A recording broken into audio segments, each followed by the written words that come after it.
Very warm welcome to in my channel triple E bang. आज हम लोग बात करेंगे ट्रांसफार्मर के बारे में। इससे पहले हम लोगों ने मोटर का सेक्शन ख़त्म कर दिया है और हम लोगों ने डीसी मशीन का पूरा सिलेबस कंप्लीट कर लिया। जितना भी ऑब्जेक्टिव था सारा पढ़ लिया है। अब हम लोग आज से ट्रांसफार्मर कंटिन्यू करेंगे। तो हमारा एक सेक्शन छूट के रह गया जो था एसी मोटर। वो हम लोग ट्रांसफार्मर के बाद पढ़ेंगे। अगर डीसी और एसी को साथ में पढ़ेंगे तो कन्फ्यूजन हो सकता है, इसलिए मैंने बीच में ट्रांसफार्मर डाल दिया। तो आपको बहुत ही मज़ा आने वाला। फील्ड में क्या क्या वर्क होता है ट्रांसफार्मर से रिलेटेड, कहाँ क्या क्या लगा हुआ रहता है, इसका सारा एक्सपीरियंस मिलने वाला आपको। तो आप ट्रांसफार्मर के सीरीज में कंटिन्यू बने रहें। आपको फील्ड से रिलेटेड जो प्रैक्टिकल लाइफ में आपके घरों के आसपास जो लगा हुआ है ट्रांसफार्मर कैसे वर्क कर रहा है, क्या क्या लगा हुआ रहता है, आपको इस सीरीज में सारा चीज़ का मैं जानकारी देने वाला हूँ। तो आप हमारे वीडियो को क्यों देखिएगा, तो इसलिए देखिएगा क्योंकि आपको ट्रांसफार्मर से रिलेटेड जितना भी चीज़ें हैं सारा वन बाय वन बारीकी से सारा टॉपिक मैं क्लियर करूँगा, ठीक ना। उसके बाद ऑब्जेक्टिव तो हमारा चलता ही रहेगा। तो ऑब्जेक्टिव के बीच बीच में जो जो थ्योरी वाला पार्ट होता है वो मैं आपका कॉन्सेप्ट क्लियर कराता रहूँगा। तो आपको देखना चाहिए इसीलिए। और ये जो ट्रांसफ़ार्मर का फिगर आप देख रहे हैं ये मेरा प्रोजेक्ट जो मेरा चल रहा था उसमें किसी एक फील्ड का है जहाँ पे ये ख़राब हो चुका है। तो हम लोगों ने जो चेकआउट किया था तो इसमें बहुत सारी फॉल्ट आई थी। तो वो सारा फिगर मैं आपको दिखाऊंगा। मेरे पास बहुत सारा फिगर का कलेक्शन है जो प्रोजेक्ट के दौरान हम लोगों ने काम किया था, क्या क्या था उसका भी वर्क एक्सपीरियंस आपको मिलेगा।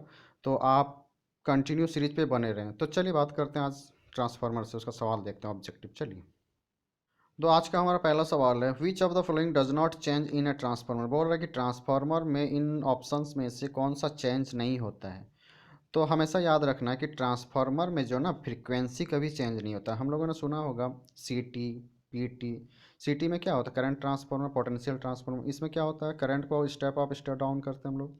पीटी में क्या करते हैं, वोल्टेज को स्टेप अप स्टेप डाउन करते हैं। लेकिन फ्रीक्वेंसी को कभी हम लोग स्टेप डाउन स्टेप अप नहीं करते ट्रांसफार्मर में। ट्रांसफार्मर में क्या होता है ना कि जो हमारा ट्रांसफार्मर में दो वाइंडिंग होता है, एक प्राइमरी होता है एक सेकेंडरी होता है। तो हम लोग क्या करते हैं घरों में, जैसे हमारा 11,000 सप्लाई आ रहा होता है, ठीक, सब स्टेशन से।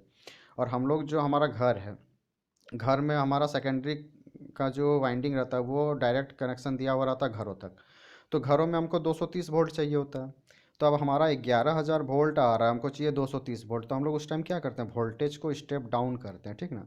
11,000 को 230 में कन्वर्ट करते हैं। लेकिन 11,000 का जो फ्रीक्वेंसी रहता है वही फ्रीक्वेंसी हमको 230 वोल्ट जो अप स्टेप डाउन करके मिला। तो फ्रीक्वेंसी के साथ हम लोग कोई छेड़छाड़ नहीं करते हैं। यहाँ से सब स्टेशन से भी 50 हर्ट्ज आ रहा होता है। और हम हमारे घरों में जितने भी अप्लाइंसेस लगे हुए सारे अप्लाइंसेस 50 हर्ट्ज पर वर्क करते हैं। लेकिन याद रखिए कि अमेरिका में 60 हर्ट्ज पर वर्क करता है, क्योंकि वहाँ का जो मटेरियल यूज हो रहा है ना, मतलब कोई भी चीज़ बनाने के लिए, मान लीजिए फ्रिज बना रहा है या ट्रांसफार्मर कुछ भी बना रहा है, जो हम होम अप्लाइंसेस है, कुछ भी है जो इलेक्ट्रिसिटी से चल रहा होता है। तो उसका मटेरियल जो है ना वो थोड़ा अच्छा है हमारे इंडिया के तुलना में, ठीक ना। तो इसलिए वहाँ पे 60 हर्ट्ज पे वो सारा अप्लाइंसेस वर्क कर जाता है। लेकिन हम लोग चलाएंगे तो अप्लाइंसेस का लाइफ कम हो जाएगा, क्योंकि उतना मटेरियल हम लोग जो यूज कर रहे हैं ना वो उतना एक्यूरेट नहीं है, ठीक ना, एज कम्पेयर टू अमेरिका। तो हम लोग देखिए वोल्टेज को तो यहाँ पे स्टेप डाउन कर दिए, लेकिन फ्रीक्वेंसी के साथ कोई छेड़छाड़ नहीं करते। यही एक ट्रांसफार्मर का सबसे बड़ा गुण है। ट्रांसफार्मर क्या करता है, वोल्टेज को स्टेप अप स्टेप डाउन करता है, करंट को स्टेप अप स्टेप डाउन करेगा, लेकिन फ्रीक्वेंसी के साथ कोई छेड़छाड़ नहीं करेगा। हम लोग सब स्टेशन से 50 हर्ट्ज भेजेंगे और हमें घरों में भी 50 हर्ट्ज ही मिले हैं, ठीक। तो हमारा जो सवाल था तो उसमें बोल रहा कि किस कौन चेंज नहीं होता है ट्रांसफार्मर। तो हमारा हो जाएगा एक का आंसर हो जाएगा सी। फ्रीक्वेंसी के साथ हम लोग कोई छेड़छाड़ नहीं करते, मतलब does not change in a transformer. क्या, फ्रीक्वेंसी चेंज नहीं होता है। अब दो दो नंबर सवाल देखिए क्या है। सॉरी, यहाँ दो लिखा नहीं, वन लिख दिया है। तो दूसरा नंबर सवाल हमारा देखिए क्या है कि जो in a transformer the energy is converted from primary to secondary. बोल रहा है कि जो हमारा ट्रांसफार्मर है उसमें एनर्जी जो है वो प्राइमरी से सेकेंडरी में कैसे ट्रांसफ़र होता है, ठीक, या किसके द्वारा ट्रांसफ़र होता है। तो हमारा ऑप्शन दिया हुआ through cooling coil, through air, through flux, none of above.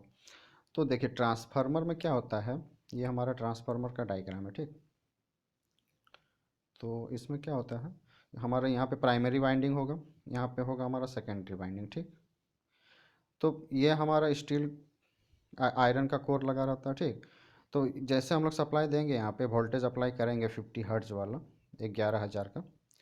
देखिए मैक्सिमम जितना भी ट्रांसफार्मर घरों में वर्क कर रहा है ना, तो वो सारा 11,000 पे वर्क करता है। ठीक, 11,000 को 230 में कन्वर्ट करता है। तो यहाँ पे देखिए जैसे हम लोग सप्लाई देंगे ना, तो यहाँ rate of change of flux होगा। ठीक, और जैसे फ्लक्स आएगा तो ये फ्लक्स इस प्लेट के माध्यम से, ये जो आयरन का लगा हुआ है कोर, इस कोर के माध्यम से फ्लक्स सेकेंडरी में पहुँचेगा। और यहाँ पे तो ये जो सप्लाई हम दे रहे हैं वो अल्टरनेटिव अल्टरनेटिव टाइप का होगा। तो यहाँ पे भी अल्टरनेटिव फ्लक्स आएगा तो यहाँ पे सेकेंडरी वाइंडिंग लगा रहता है। तो जैसे ही फ्लक्स यहाँ पे आएगा तो वो चेंज हो रहा होता है, अल्टरनेट टाइप का है, चेंजिंग करेगा वो, कभी पॉजिटिव से नेगेटिव। तो यहाँ rate of change of flux होगा। और जैसे rate of change of flux होगा तो ईएमएफ आता है। हम लोग ईएमएफ का फॉर्मूला क्या जानते हैं कि rate of change of flux with respect to time is called EMF. ठीक, अब वो डिपेंड करता है, माइनस प्लस हम लोग दोनों लगा सकते हैं। ठीक, अब डिपेंड करता है कि डायरेक्शन कैसा है फ्लक्स का। तो ये माइनस प्लस पे आपको कंफ्यूज नहीं होना है, वो लेंज लॉ के द्वारा आता है। ठीक, तो उतना हम बारीकी में अभी नहीं जा रहा है। अब देखिए हम लोग यहाँ पे देख लेते हैं सवाल में क्या था कि in a transformer the energy is converted from primary to secondary किसके द्वारा होता है, तो बाय एयर द्वारा, बाय कूलिंग कॉयल द्वारा, या बाय फ्लक्स द्वारा। तो जो एनर्जी ट्रांसफ़र होता है ना वो फ्लक्स के द्वारा ट्रांसफ़र होता है, एयर के द्वारा भी नहीं होता है और ना कूलिंग कॉयल के द्वारा होता है। तो दो का आंसर हो जाएगा हमारा सी। अब देखिए तीसरा नंबर सवाल क्या है, A transformer core is laminated to. Transformer का जो कोर होता है, जो अभी कोर बनाए थे हम लोग, इसको हम लोग ना स्ट्रिप में तोड़ देते हैं। मतलब पतला पतला स्ट्रिप होता है, ऐसे पतला पतला प्लेट एक दूसरे के पीछे लगा देते हैं। ठीक, और यहाँ पे नट द्वारा कस देते हैं इसको। एक प्लेट यहाँ रखेगा, फिर पीछे एक प्लेट, इसके पीछे एक वो प्लेट। तो हम लोग प्लेट ले लेते हैं, ठीक ना, और पतला पतला बीच में माइका का लेमिनेशन कर देते हैं। तो बोल रहे हैं कि हम लोग लेमिनेशन क्यों करते हैं, तो लेमिनेशन का मेन कारण है पता है क्या, कि उसमें हम लोग एडी करंट का लॉस जो हो रहा था उसको रिड्यूस करना मेन पर्पस होता है। देखिए एडी करंट लॉस क्या होता है, एडी करंट लॉस, अब मान लीजिए देखिए करंट को फ्लो करना है। अब मान लीजिए इतना बड़ा प्लेट लेंगे, तो अगर करंट फ्लो होगा तो बहुत बड़ा पाथ को फ्लो करेगा ही, मतलब यहाँ से यहाँ तक ट्रेवल करेगा, फिर ट्रेवल करेगा। तो इसको एरिया बहुत ज़्यादा मिल जाता है। और अगर हम इसको स्ट्रिप में तोड़ देंगे तो करंट का पाथ जो है ना छोटा हो जाएगा। छोटा हो जाएगा तो करंट का भी वैल्यू छोटा हो जाएगा, करंट का पाथ बड़ा रहेगा तो करंट का वैल्यू ज़्यादा होगा। अब करंट का वैल्यू ज़्यादा होगा तो हर एक चीज़ का अपना रेजिस्टेंस होता है। कोई भी मटेरियल हो, हम हो, इंसान का भी 300 से लेके एक 1K तक का रेजिस्टेंस होता है। अब कोई भी मटेरियल उसका तो थोड़ा ना थोड़ा रेजिस्टेंस रहेगा ही। अब करंट का वैल्यू यदि ज़्यादा होगा और जब इसको रेजिस्टेंस से अप्लाई करेंगे तो वोल्टेज ड्रॉप होगा ना, तो वो वोल्टेज ड्रॉप क्या हो गया, लॉस हो गया। क्योंकि हम चाहते हैं कि हम प्राइमरी से जितना वोल्टेज भेजें सेकेंडरी में उतना विदाउट लॉस का हम जितना चाह रहे हैं उतना मिल जाए। हम 230 चाह रहे हैं तो हम ऐसा अरेंजमेंट ही करते हैं कि वहाँ 230 मिल जाए, लेकिन बहुत सारा लॉसेस के कारण 230 नहीं मिल पाता है। तो क्या रीज़न है, रास्ते में ऐसा क्या हो गया कि 230 नहीं पहुंच पाया, तो कुछ ना कुछ लॉस हुआ होगा। तो वही AD current loss, hysteresis loss और कॉपर लॉस, बहुत सारा लॉस आता है, स्ट्रे लॉस आएगा। ठीक ना, तो हम लोग चाहते हैं कि करंट का वैल्यू को घटा दें। तो उसके लिए हम लोग स्ट्रिप में तोड़ देते हैं इस कोर को। और स्ट्रिप में तोड़ने से करंट का पाथ छोटा हो जाता है, उसके पाथ छोटा होने के कारण करंट का वैल्यू छोटा हो जाता है। और जिसका जैसे छोटा होगा तो जब इसको रेजिस्टेंस के साथ मल्टीप्लाई करेंगे तो वोल्टेज ड्रॉप भी कम होगा, तो लॉस को कम करेगा। इसलिए लेमिनेशन कर देते हैं हम लोग, लेमिनेशन करते हैं छोटा छोटा स्ट्रिप में तोड़ने के लिए। कभी देखिएगा ट्रांसफार्मर को खोल के अगर आप देखिएगा ना, तो उसमें बहुत सारा स्ट्रिप एक दूसरे के पीछे लगा हुआ रहेगा और नट से कसा हुआ रहता है ऐसे करके। और यहाँ स्ट्रिप लगा रहता है एक दूसरे के पीछे पीछे, बहुत सारा गुच्छा, और इसके ऊपर बाइंडिंग किया हुआ रहता है। ठीक ना, तो हम लोग इसमें क्या करते हैं, एडी करंट जो लॉस हो रहा था उसको कम करते हैं। तो 3 का हो जाएगा बी। अब देखिए 4 नंबर क्या पूछ रहा है, तो 4 नंबर का सवाल हमारा है, the degree of mechanical vibration produce by the lamination of a transformer depends on. बोल रहा है कि जो मैकेनिकल वाइब्रेशन प्रोड्यूस होगा लेमिनेशन में ट्रांसफार्मर का, वो किस पे डिपेंड करता है, मतलब डिग्री कितना कितना डिपेंड करता है और किस पे। ठीक ना, तो वो हमारा ऑप्शन में दिया हुआ है कि टाइटनेस ऑफ क्लैंपिंग, गज of lamination, size of lamination. वो जो लेमिनेशन हम लोगों ने दिखाया ना कि जो स्ट्रिप लगाएंगे इसके बीच में लेमिनेट करेंगे, फिर स्ट्रिप लगाते हैं, फिर लेमिनेट करेंगे। तो लेमिनेट करने के लिए बीच में कुछ लगाते नहीं, इसको जैसे माइका का घोल होता है तो इस ये सारा जो स्ट्रिप है उसको हम लोग माइका के घोल में डुबोते हैं, फिर बाहर निकाल देते हैं। तो एक चादर सा चढ़ जाता है ऊपर में माइका का, ठीक ना, तो वही लेमिनेट हो जाता है। तो बोल रहा है उसका डिग्री किस पे डिपेंड करता है, ठीक ना। तो टाइटनेस ऑफ क्लैंपिंग, यहाँ पे जो हम लोग क्लैंप लगाएंगे और जितना ज़्यादा ये टाइट, मतलब यहाँ पे एक स्क्रू होगा, नट होगा, तो ये नट जितना टाइट रहेगा, ये प्लेट को, जब प्लेट से करंट देखिएगा वायर से, अगर मान लीजिए 1 एम्पियर का वायर है, आप उससे 5 एम्पियर करंट फ्लो करवाइए, देखिएगा वायर से लगेगा कि कुछ बह रहा है, मतलब वायर को पकड़िएगा ना तो उसमें वाइब्रेशन आपको महसूस होगा। तो जब इस प्लेट से, स्ट्रिप से फ्लक्स गुजरता है ना, तो ये प्लेट भी वाइब्रेट करता है। तो आप कभी ट्रांसफार्मर के आसपास खड़ा होकर देखिएगा तो ट्रांसफार्मर से ना एक गुनगुनाहट की आवाज़ आती है, हमिंग साउंड आती है, ठीक ना। वो हमिंग साउंड कहाँ से आ रहा है, ये प्लेट जो है ना, जब इसमें से फ्लक्स, अल्टरनेटिंग फ्लक्स गुजर रहा होता है, तो प्लेट कभी आगे मुड़ता है, फिर पीछे मुड़ता है, आगे मुड़ता है, पीछे मुड़ता है।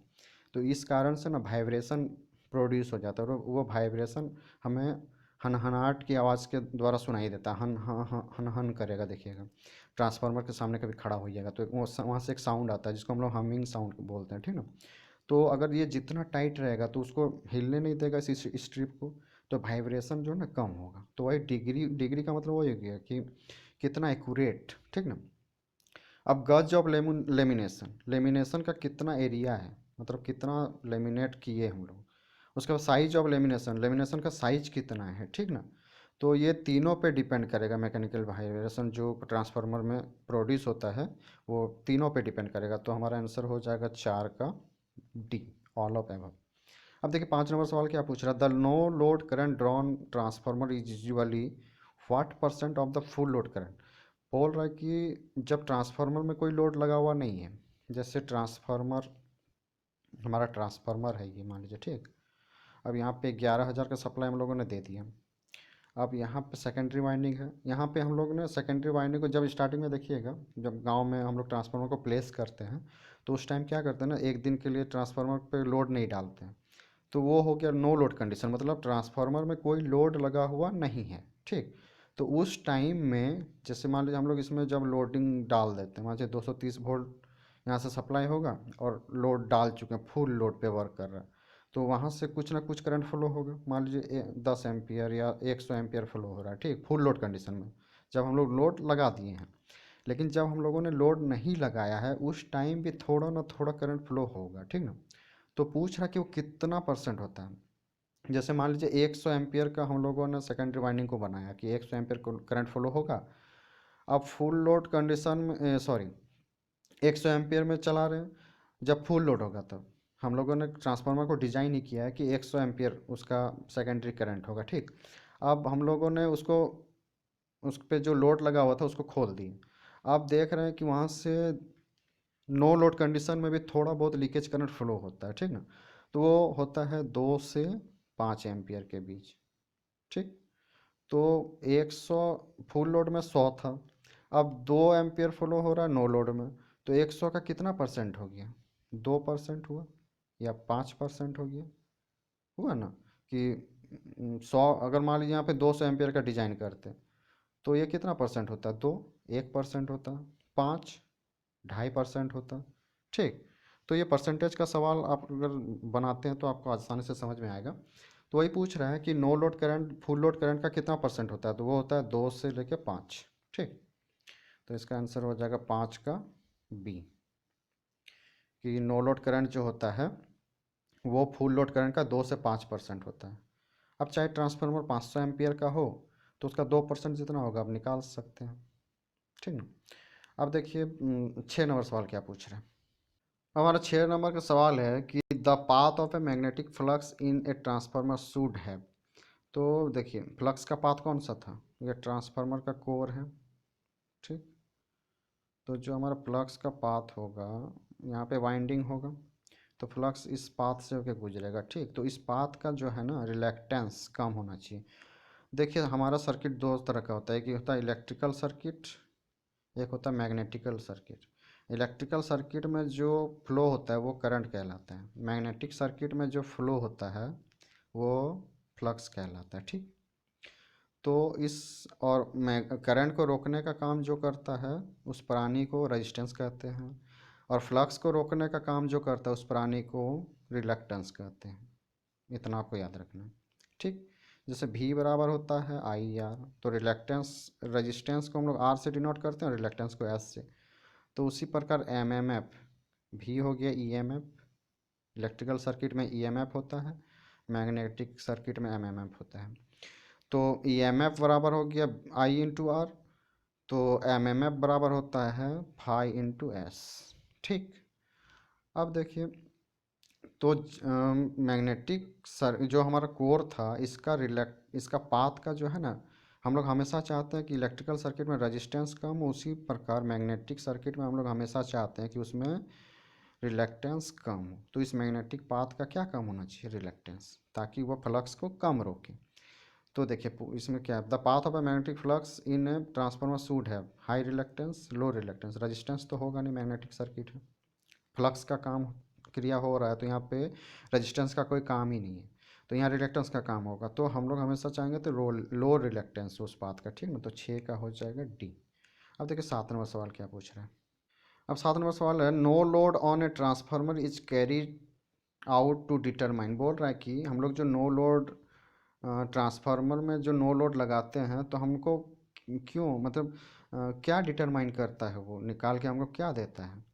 तो वो copper loss, magnetic current, magnetising current और लॉस, और एफिशिएंसी ऑफ द ट्रांसफार्मर। तो हमारा आंसर हो जाएगा मैग्नेटाइजिंग करंट एंड लॉस। जब हम नो लोड टेस्ट जो करते हैं, एग्जांपल के लिए समझते हैं, देखिए ट्रांसफार्मर का अगर सर्किट डायग्राम बनाइएगा ना, तो ये होता है, ठीक। ये रेजिस्टेंस हो गया, ये मैग्नेटिक सर्किट है। अब ट्रांसफार्मर जब लोडेड कंडीशन में नहीं है, तो उस टाइम में सर्किट से कोई करंट यहाँ सेकेंडरी में तो फ्लो होगा नहीं, यहाँ पे लोड लगा हुआ नहीं है, तो वहाँ पे सिर्फ मैग्नेटिक करंट ही फ्लो होगा ट्रांसफार्मर नो लोड कंडीशन में। और हमको डिटरमाइन करके क्या देगा, ये डिटरमाइन करके दे देगा, उसके बाद मैग्नेटाइजिंग करंट देगा, यहाँ से मैग्नेटाइजिंग करंट आएगा इस कॉयल के कारण, और लॉस इस रेजिस्टेंस, प्राइमरी वाइंडिंग का कुछ तो रेजिस्टेंस होगा।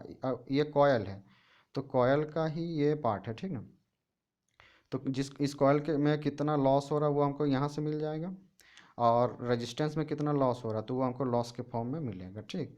तो मैग्नेटाइजिंग करंट और लॉस हमको मिलता है नो लोड कंडीशन में ट्रांसफार्मर, जब हम लोग कैरी आउट करते हैं ट्रांसफार्मर में नो लोड। तो 7 का आंसर हो गया सी। अब 8 नंबर सवाल देख लेते हैं क्या बोल रहे हैं। 8 का सवाल है, the dielectric strength of transformer oil is expected to be. अब देखिए ट्रांसफार्मर हम लोग देखें, चलिए देख लेते हैं। ये जो ट्रांसफार्मर है हमारा, ये वाला, इसके अंदर ऑयल भरा रहता है, ठीक। अब उस ऑयल का डाइलेक्ट्रिक स्ट्रेंथ कितना होना चाहिए। अब डाइलेक्ट्रिक स्ट्रेंथ को कैसे समझेंगे, मतलब देखिए ये ऑयल जो है ना, वो इलेक्ट्रिसिटी को फ्लो नहीं करता है। मतलब अगर इस ऑयल में हम लोग 2 वायर कहीं से ला के डाल, मान लीजिए कटोरा में ये ऑयल ले लेंगे, हाँ, ये ऑयल ले लिए, और इसमें 2 वायर ले आए, 2 वायर को सटा दिए, तो इसमें से करंट फ्लो नहीं होगा। लेकिन यही अगर हम लोग वाटर ले लें ना, तो करंट फ्लो होना चालू हो जाएगा। तो क्योंकि वाटर का डाइलेक्ट्रिक स्ट्रेंथ जो है लो है, और इस ऑयल का डाइलेक्ट्रिक स्ट्रेंथ जो है हाई होना चाहिए, ठीक, ताकि करंट वहाँ से फ्लो ना हो। इसलिए ना हम लोग इस बॉडी के अंदर ऑयल डाल देते हैं। अब वो ऑयल अगर डाइलेक्ट्रिक उसका डाइलेक्ट्रिक स्ट्रेंथ अगर कम रहेगा, तो अंदर शॉर्ट सर्किट हो जाएगा ना। तो अंदर शॉर्ट सर्किट होने नहीं देना है, और कॉयल जो हीट प्रोड्यूस कर रहा है उसको भी ख़त्म करना है, उसका काम होता है।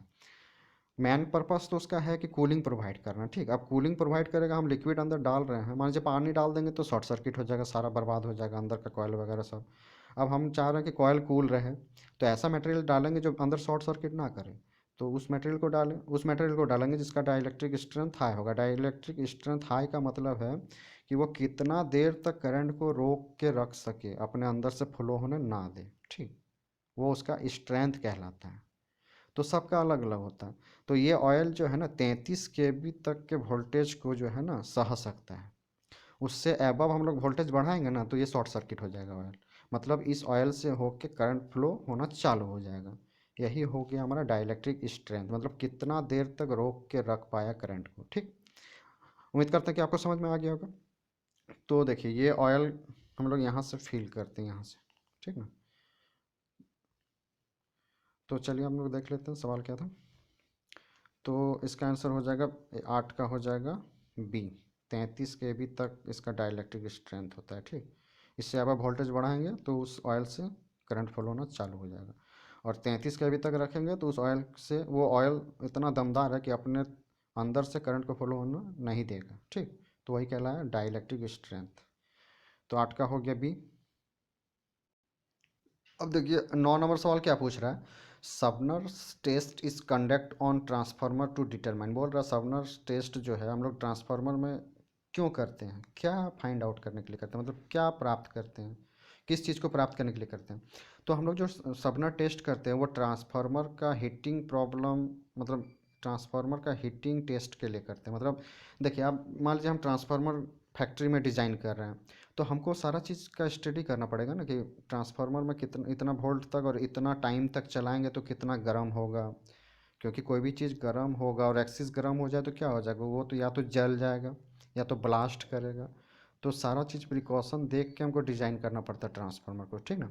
तो सबनर टेस्ट हमको हेल्प करता है कि किसी भी ट्रांसफार्मर में टेम्परेचर राइज कितना हो रहा है ये फाइंड आउट करके हमको देता है। तो हम लोग फिर हम लोगों को स्पेसिफिकेशन में प्रॉब्लम नहीं आती, हम लोग स्पेसिफाई कर सकते हैं कि ये ट्रांसफार्मर को इतना दिन तक इतना वोल्ट में चलाने पर इतना हीट होगा, यह ट्रांसफार्मर हमारे लिए अ, लाभदायक हो जाएगा, मतलब काम कर जाएगा इतना हीटिंग में। तो हीटिंग टेस्ट करने के लिए हम लोग जो है ना टेम्परेचर फाइंड आउट करने के लिए ट्रांसफार्मर कितना टेम्परेचर को सह सकता है ये सारा चीज़ देखने के लिए सबने टेस्ट करते हैं। तो हमारा 9 का आंसर हो जाएगा ए, ठीक। अब देखिए 10वां सवाल क्या पूछ रहा है, the permissible flux density in case of cold rolled grain oriented steel is around. बोल रहा है कि जो हमारा CRGO स्टील होता है उसका फ्लक्स परमिसिबल फ्लक्स डेंसिटी कितना होता है, मतलब इस स्टील से कितना फ्लक्स हम लोग फ्लो करवा सकते हैं, इसका मतलब ये होगा परमिसिबल, मतलब कितना फ्लक्स पर को परमिट करेगा, मतलब जा सकता है। जैसे हम लोग गाड़ी का परमिट बनाते हैं ना, तो परमिट बोलते हैं तब ना वो रोड में चल सकता है, उसी तरह स्टील का भी परमिसिबल होता है, मतलब परमिट होता है कि भाई तुम कितना फ्लक्स को अपने से पार कर सकते हो, ठीक ना। तो वही डेंसिटी मतलब घनत्व, कितना ज़्यादा घनत्व है फ्लक्स का, ठीक। तो ये होता है 1.7 वेबर पर मीटर स्क्वायर, मतलब 1 मीटर स्क्वायर से इतना 1.7 वेबर फ्लक्स को फ्लो करवा सकता है।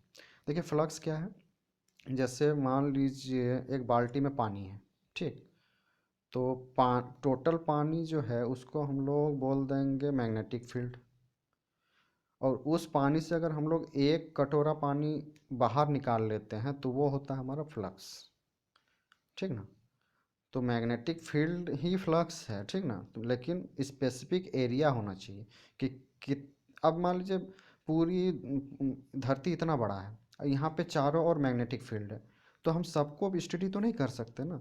तो हम एक पार्ट को उठा लेते हैं, एक पार्ट को उठाएं तो जितना अमाउंट उठा पाएँ, एक स्पेसिफिक एरिया से जितना ज़्यादा फ्लक्स, जितना ज़्यादा मैग्नेटिक फील्ड गुजरा वो सारा मैग्नेटिक फील्ड को फ्लक्स कहते हैं। जिस तरह अगर 1000 ग्राम हो जाता है तो हम उसको केजी बोल देते हैं, जब अमाउंट बड़ा हो जाता तो केजी नाम हो जाता है। लेकिन यही अगर अमाउंट 100 हो जाता, 100 ग्राम, तो इसको हम लोग केजी नहीं बोलते, 100 ग्राम बोल देते हैं, नाम चेंज हुआ ना। उसी तरह जब बहुत ज़्यादा अमाउंट में लाइन ऑफ फील्ड लाइन होता है तो हम लोग उसको मैग्नेटिक फील्ड बोल देते हैं। लेकिन जब इसका छोटा सा अमाउंट लेते हैं तो उसको हम लोग फ्लक्स बोल देते हैं, ठीक ना। तो दोनों तो है एक ही चीज़, लेकिन क्वांटिटी के कारण उसका नाम अलग अलग हो गया, ठीक। तो आप आशा करता हूँ कि आपको प्रैक्टिकल बातों से समझा पाया मैं, तो समझ में आ गया होगा फ्लक्स। अब देखिए 11 नंबर सवाल क्या है, the efficiency of a transformer will be maximum when. देखिए हम कल इस चीज़ के बारे में चर्चा कर चुके हैं कि चाहे ट्रांसफार्मर हो चाहे मशीन हो, हम लोग को मैक्सिमम एफिशिएंसी तभी मिलता है जब variable loss equal to constant loss होता है। अब कांस्टेंट लॉस हो गया आयरन लॉस, वेरिएबल लॉस होता है कॉपर लॉस, ठीक। तो जब copper loss equal to iron loss होगा ना, तो उस टाइम पे हम लोग को क्या मिलेगा, मैक्सिमम एफिशिएंसी। तो देखिए यहाँ पे कौन सा ऑप्शन में दिया हुआ, कॉपर लॉस नहीं, नहीं, एडी करंट लॉस नहीं, copper loss equal to iron loss. क्या कि एडी करंट लॉस और हिस्ट्रेसिस लॉस दोनों मिल के बनता है आयरन लॉस। तो अलग अलग नाम दे दिया इसलिए नहीं हुआ वो सब, ठीक ना। तो 11 का हो जाएगा हमारा डी। अब 12 नंबर सवाल देखिए क्या बोल रहे हैं, no load current in a transformer. बोलता है कि जो नो लोड करंट होता है, मतलब जब ट्रांसफार्मर का सेकेंडरी वाइंडिंग में लोड लगा हुआ नहीं है तो नो लोड करंट जो होता है वो वोल्टेज से क्या करता है, लैग करेगा, लीड करेगा। तो हमेशा याद रखिए जो करंट होता है ना वो हमेशा वोल्टेज से लैग करता है। मतलब वोल्टेज पहले चलेगा, उसके पीछे पीछे करंट चलेगा। लैग का मतलब होता है पीछे। ठीक। तो अगर हम लोग करंट को अगर बॉस मतलब करंट को अगर हम लोग, चलिए पहले इसको देख लेते हैं, उसके बाद उसके बारे में बात करेंगे, नहीं तो बहुत बड़ा हो जाएगा वीडियो। तो no load current in a transformer क्या होता है, तो करंट हमेशा क्या करेगा, लैग। तो लीड वाला सारा ऑप्शन तो पहले कट कर दीजिए आप। अब लैग बिहाइंड वोल्टेज बाय 75 या 15।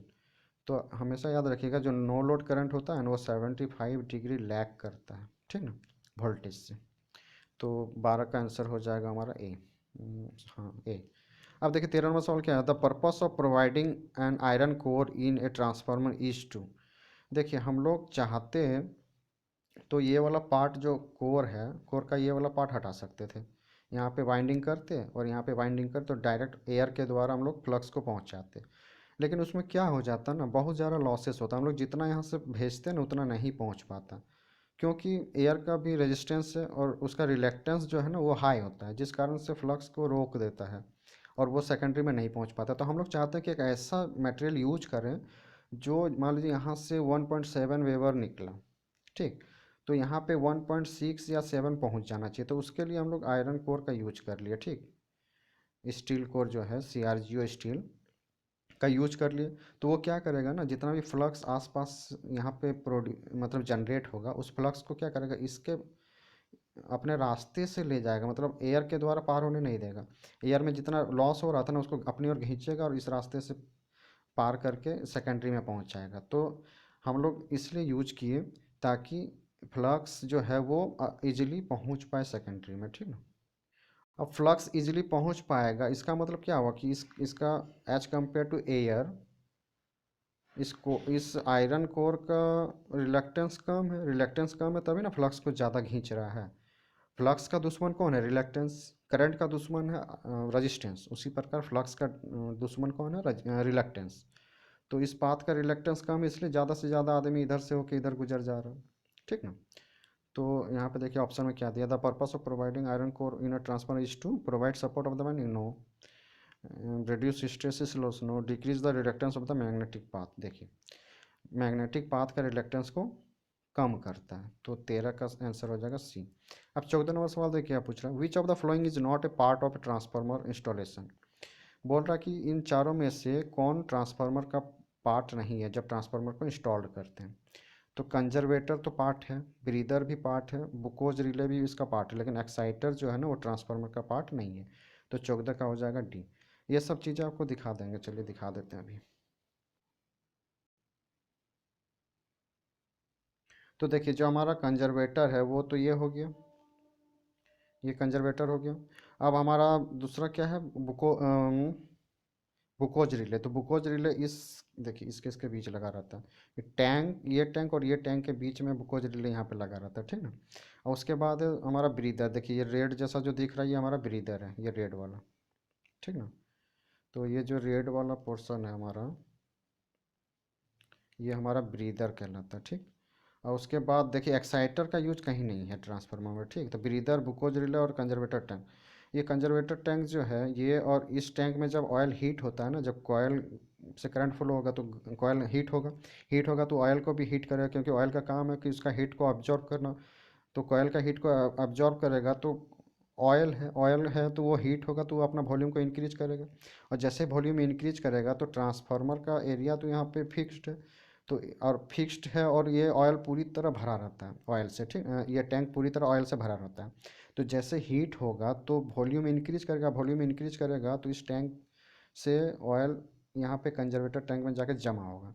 और जैसे ही ऑयल कूल हो जाएगा ना तो ये कंजर्वेटर टैंक में जो जमा हुआ ऑयल था वो फिर ट्रांसफार्मर के इस टैंक में आ जाता है। तो इसीलिए कंजर्वेटर टैंक लगाते हैं, वो थोड़ा स्टोरेज करता है, ठीक ना। आप तो देखिए एक्साइटर का यूज कहीं पे नहीं है, तो ये तीनों का तो होता। तो आप देख लेते हैं हम, 14 हमारा हो गया। अब 15 देख लेते हैं, while conducting short circuit test on a transformer the flowing side short circuited. बोल रहा जब हम लोग शॉर्ट सर्किट टेस्ट करते हैं ट्रांसफार्मर में तो प्राइमरी वाइंडिंग, या उसको हम लोग देखिए प्राइमरी और सेकेंडरी होता है। तो हम लोग का स्टेप डाउन और स्टेप अप ट्रांसफार्मर होता है। तो प्राइमरी का भी होता है हाई साइड का और सेकेंडरी होता है लो साइड। जो हमारे जितना भी गांव में लगा हुआ ट्रांसफार्मर में, मतलब प्रैक्टिकल लाइफ में जितना ट्रांसफार्मर आप अपने एरिया में आसपास देख पा रहे हैं, सारा स्टेप डाउन ट्रांसफार्मर है, ठीक ना। एक होता है स्टेप अप। तो स्टेप अप का यूज़ सब स्टेशन में वगैरह होता है, जहाँ पे जैसे 11,000 जनरेट हुआ तो हम लोग को भेज ट्रांसमिशन के लिए 33,132 के बी 66 के बी भेजना होता है, लेकिन जनरेटिंग तो 11 या 33 में होगा। तो हम लोग 66 में कैसे जाएंगे? वहाँ पे हम लोग स्टेप अप का यूज करते हैं, मतलब यहाँ 66 देंगे प्राइमरी में, सेकेंडरी का वाइंडिंग को ज़्यादा करेंगे तो वो 132 में कन्वर्ट कर देगा, ठीक है। तो उस टाइम सेकेंडरी हाई होता है और प्राइमरी लो होता है। सेकेंडरी उस टाइम हाई होगा, प्राइमरी लो। लेकिन ज़्यादातर नॉर्मली जितना भी आप अपने आसपास एरिया में देखते हैं, सारा स्टेप डाउन ट्रांसफार्मर है, ठीक। तो वही पूछ रहा है कि जब हम लोग शॉर्ट सर्किट टेस्ट करेंगे, तो शॉर्ट सर्किट टेस्ट करते हैं तो सेकेंडरी को जो है ना शॉर्ट सर्किट कर देंगे। और हम जानते हैं कि कोई भी चीज़ जब शॉर्ट सर्किट होता है ना तो हैवी करंट फ्लो होता है। अब अगर सेकेंडरी हाई वोल्टेज साइड है, तो हाई वोल्टेज साइड है तो हमको इक्विपमेंट जो इसका प्रोटेक्शन के लिए लगाएंगे वो भी हाई हो जाएगा। उसके बाद जो कॉयल लगाएंगे उसका रेटिंग भी हमको बहुत ज़्यादा हाई करना होगा, कॉयल को मोटा करना होगा, तो हमारा खर्च बढ़ जाएगा। तो हम लोग इस ये सारा प्रॉब्लम्स को से बचने के लिए क्या करें? कर तो हम लोग सेकेंडरी में हाई हाई वोल्टेज साइड में भी कर सकते हैं, लेकिन ये सारा प्रॉब्लम आ जाता है कि हम लोग ब्रेकर हाई रेटिंग का चाहिए। उसके बाद जो इक्विपमेंट है वो हमको हाई रेटिंग का बनाना पड़ेगा, कॉयल को हाई रेटिंग का बनाना पड़ेगा, मोटा बनाना पड़ेगा, तो हमारा खर्चा बढ़ जाएगा टेस्ट करने में ओनली। तो ट्रांसफार्मर का कीमत भी बढ़ जाएगा। तो इन सारा झंझट से बचने के लिए हम लोग क्या करते हैं ना, शॉर्ट सर्किट टेस्ट परफॉर्म तो करना ही पड़ेगा। तब ना हमको पता चलेगा कि ट्रांसफार्मर में जब हाई लोड रहेगा तो ट्रांसफार्मर वर्क कर पाएगा या नहीं, या ट्रांसफार्मर जल जाएगा। सारा चीज़ तो हमको जब हम लोग क्या बोलते हैं डिजाइन करते हैं उसी टाइम सारा देख लेते हैं। नहीं देखेंगे तो फिर गांव में जब लगाएंगे तो जैसे लगाएंगे उड़ जाएगा, तो फिर कोई मतलब नहीं रहेगा ट्रांसफार्मर का। और इतना ज़्यादा कॉस्ट होता है कि हम लोग बार बार उसको रिप्लेस भी नहीं कर सकते, तो मनी का प्रॉब्लम हो जाएगा फिर। तो हम लोग इसीलिए क्या करते हैं, इसको लो वोल्टेज साइड में शॉर्ट सर्किट टेस्ट करते हैं, ठीक ना। क्योंकि शॉर्ट सर्किट कंडीशन में बहुत हैवी करंट फ्लो होता है। और सारा प्रॉब्लम को कर तो हम लोग हाई वोल्टेज साइड में भी कर सकते हैं, लेकिन नहीं करते हैं, ठीक। ये याद रखिएगा। तो हम लोग किस में करते हैं? लो वोल्टेज साइड में शॉर्ट सर्किट टेस्ट को। तो 15 का हो जाएगा बी। तो वीडियो बहुत बड़ा हो गया तो आज यहीं तक रखते हैं, नेक्स्ट पार्ट में फिर यहाँ से कंटिन्यू करेंगे।